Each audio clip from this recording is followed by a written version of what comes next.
Sorry အမတ်ပေးဖလားကို Ronaldo ရဲ့ယုံထားမှုဖြင့်အဲနာဆာကိုထမ်းတင်ပေးခဲ့ပြန်ပြီဖြစ်တဲ့အဖိုးကြီးအားလုံးပဲမင်္ဂလာပါ Super Football 8မှာတင်ဆက်ပေးနေပါတယ်အဖိုးကြီးစီရိုနယ်ဒိုရဲ့အသက်က41နှစ်ရှိနေပါပြီဒါပေမဲ့အသင်းလိုအပ်နေတဲ့အချိန်မှာသွင်းကိုးတွေကိုအမြဲတမ်းဆိုသလိုသွင်းယူပေးတတ်သည့်အပြင်အခုတော့သူ့ရဲ့သွင်းကိုး2ဂိုးနဲ့အတူအဲနာဆာအသင်းကလည်းအမတ်ပေးချန်ပီယံဆုဖလားကိုတောင်ရရှိလို့သွားခဲ့ပါပြီ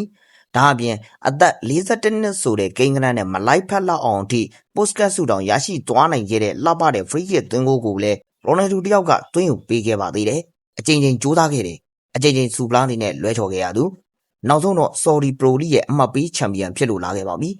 အဲနာဆာမှာဖလားမရဘူးလို့ပြောနေကြတဲ့လူတွေရဲ့အပေါက်ဆိုးတွေကိုလည်းရိုနယ်ဒိုတယောက်ကပိတ်ဆို့နိုင်ခဲ့ပြီလည်းဖြစ်ပါတယ်